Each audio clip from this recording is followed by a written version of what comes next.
What's good, family? Welcome back to the garage and welcome back to another video. This is going to be part 2 of the interior swap series for my BMW 340i GT.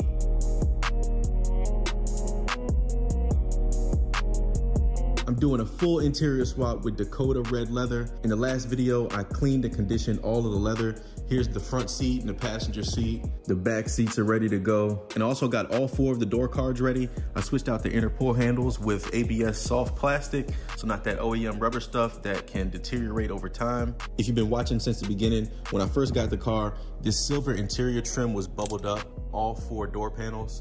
The car was still under warranty, so BMW fixed that free of charge. These are perfectly new now. When I first got this interior, I had plans to change this red trim out for that new silver trim that I got. But after a closer look, it looks like it's plastic welded on there pretty good. And this is the original door card. I did confirm that when the dealership went and replaced my silver trim piece, they did plastic weld it, and I'm not messing with that. I'm sure that you can get this off somehow, some way, but I don't want to ruin my door cards. So I'm gonna leave that alone and maybe come back to that later. The only thing I forgot about in the last video was removing the center armrest. So I'm gonna go ahead and do that now. All we have to do is pop these 2 pins out this way and this way. We can wiggle this spring out and then this will come off. I got these rusty pair of needle nose that should help me out. Both popped out either side. Now I should just be able to pull them.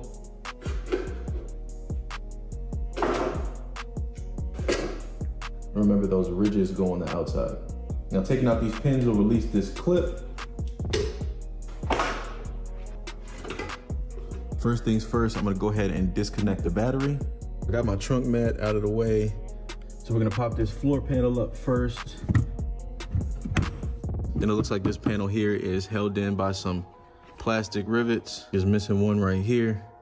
Just gotta pry the middle part up first. And then the whole thing will come out. And that should free this piece here. Now we can take a good look at our battery compartment. It's a lot going on in here. Looks like it has a cover over the entire battery. BMW really doesn't want you to be able to get this. It's actually held in by 2 10 mils, one right here and one right here. Looks like this one is missing, so I'll go ahead and undo that. Now we have access to our battery. I'll go ahead and disconnect the negative terminal with a 10 mil.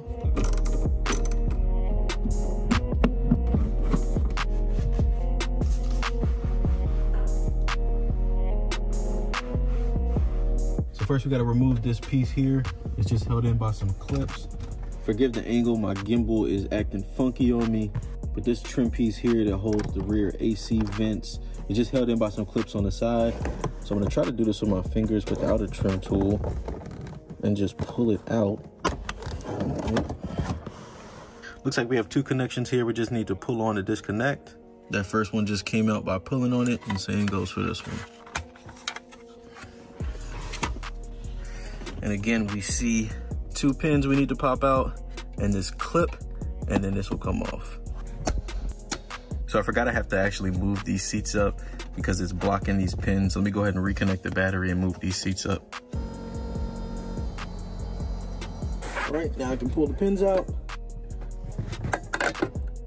2. And now I've heard that rocking this back will help get that clip out real easy, which it did. Now we can put our pins back in, not all the way because they need to hold the spring. Make sure they go through these channels here. You can see it start to poke out right there. And we can put the clip back in this way. Hooks on these 2 top clips and these 2 bottom ones. Then we can fully put our pins back in. Before I put these in all the way, I'll go ahead and put the spring back. It should go right back here. And it should be easier if we go ahead and lift it back up. And it's in. Now we can reconnect these connections and pop this trim piece back in. And the first piece of red leather is in the GT. Yes, sir. So next I'm gonna do my front seat. There should be 2 T50s in the front and 2 in the rear, so we'll get the front ones first. Move this seat back. There they are. So I got my T50 here.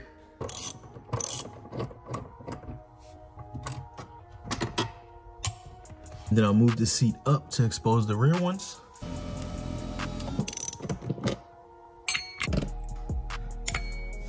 And now I'm gonna disconnect the battery. Now we can tilt the seat back and disconnect the connections at the bottom.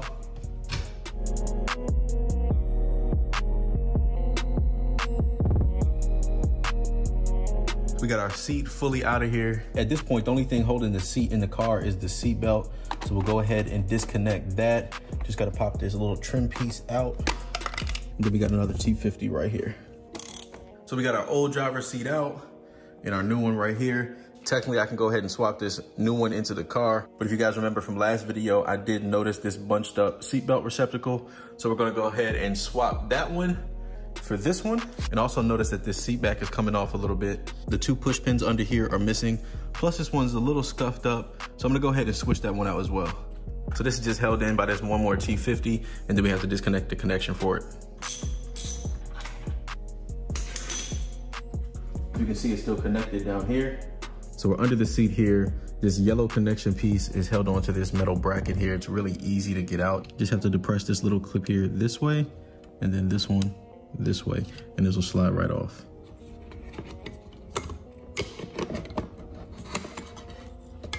So now we have some more room to go ahead and disconnect the seatbelt pre-tensioner connection.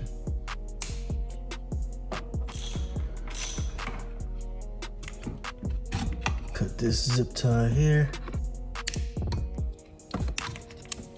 And lastly, disconnect this clip. And this new one will come out. We'll go ahead and swap it onto the old one.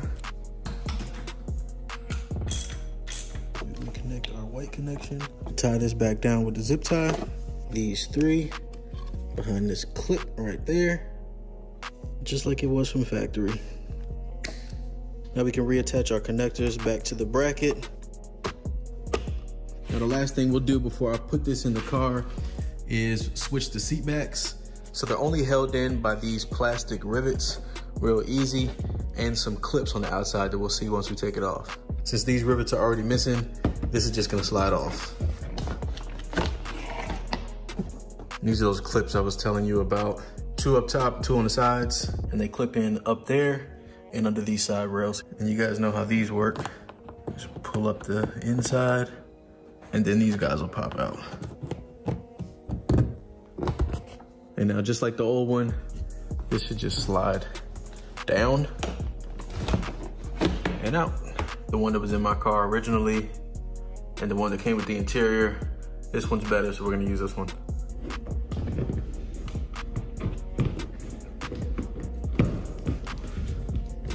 Super easy. Just throw it in the car. Can't forget the vacuum while we're in here. That's good enough. All right, line up the holes.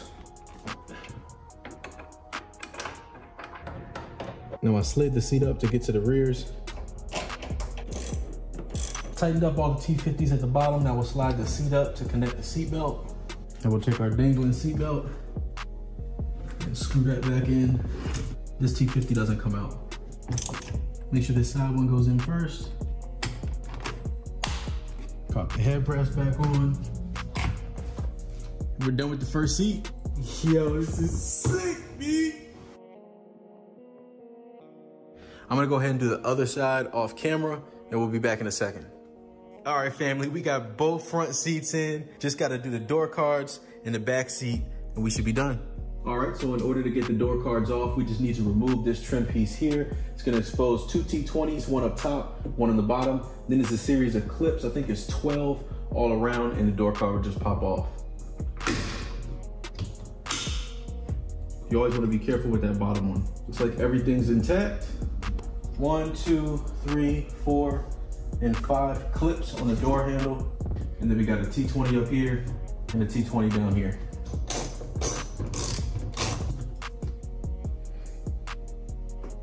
I think the fastener on the other side of this T20 is stripped. That's why it's not coming out. Only way to find out is to pop the door card off. You always want to start at the bottom. I like to start around right here. I'm gonna try to put some pressure on the door, see if I can get this T20 out. Yep, that T20 is loose. Let's continue popping the door card off. And these ones at the top pop out. There's our T20.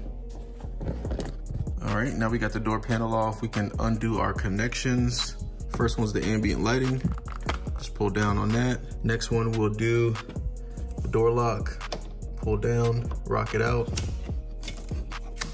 Puddle light.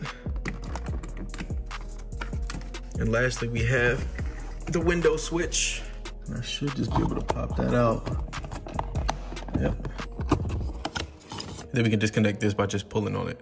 Lastly, these wires are clipped in by a series of little white clips. You just need to pull up on these and they'll come out. It helps if you use a trim tool on the short side. And you'll just do that for all these little clips here. All right, so good news, we got the door panel off. The bad news is the fastener, which is plastic, behind this glued sealant piece here is broken, and I think it's somewhere in the door panel. There's one right here as well. This one's intact, it stayed where it was. These hold the two T20s. That's why the bottom one was just spinning. I went ahead and took the driver's side panel off as well. And same thing, but switched. I think the bottom one is good, but the top one broke off in the door panel. I had to lift this sealant up, stick my arm in the door panel, and actually found it. And this is the culprit right here. It looks like it's broken on this side. If I could halfway demonstrate, this goes into here and stays. And that's what you screw the T20 into. Unfortunately, since this part is broken, it'll just fall into the door panel. I'm gonna have to take a break. I'm gonna order a couple of these clips just in case we have the same issue on the back doors. Everything else has been smooth so far.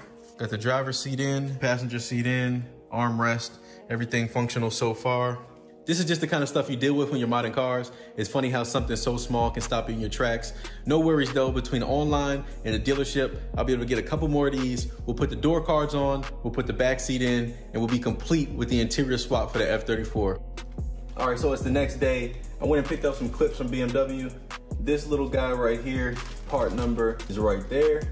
I also picked up a couple of extras. So comparing the new one and the old one just a little bit, it looks like it actually wasn't broken, but this is a two-piece clip. It actually expands and twists, and this piece actually comes off, and I think that's what happened. I'm not gonna use the old one since we got some new ones, but we should be good to go from here. I'm gonna actually go ahead and put this straight through the sound deadening here so I don't have to lift this up. And maybe that'll help it stay a little bit better. Yep, I think it will. Same thing up here, I'll have to replace on the driver's side door. But really our door card is ready to put on. Looking at our new door card, it actually looks like these clips right here came off with the door card. They're actually supposed to stay in to the door.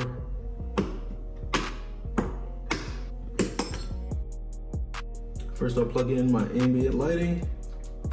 Then I'll plug in my welcome light. Helps if you pop it out. Then I'll rehook the door lock and rock down. Before I plug in the window switch, I'll go ahead and stick that in there. I'll reattach these white clips in these holes. Save the window switch for last. Pop that back in. And then we can pop the door card on. Be mindful of your door locking mechanism. So we're gonna start from the top first. We got 5 clips up top. 1, 2, 3, 4, 5. We have 11 clips all around. My camera cut out while putting the door card back on, but it's really just a matter of lining up these top clips. Everything else will line in after that. You just gotta kind of push it in. And here's the moment of truth. We're gonna put our 2 T20s back in. This is the clip that we replaced. This one was good. So let's see. It's screwing right in. And the door card is secure. Before you close it, you wanna make sure your lock works. And that works. When you pop the trim piece on, you wanna put this side in first under this clip right here. And after much finessing with this door trim and the pull handle, We finally got our door card on.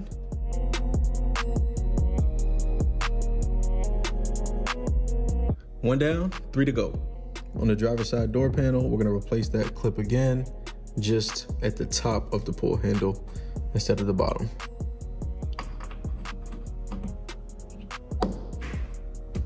Just like that. And after a lot of hard work, we got all 4 door cards in, both front seats and the armrest. This baby is starting to look crazy. Appreciate you guys hanging out in the garage with me for another one. Definitely stay tuned for part 3 of the interior swap series for the F34. It's your boy AQ. Y'all stay safe, be blessed, and I'll see you in the next one. Peace.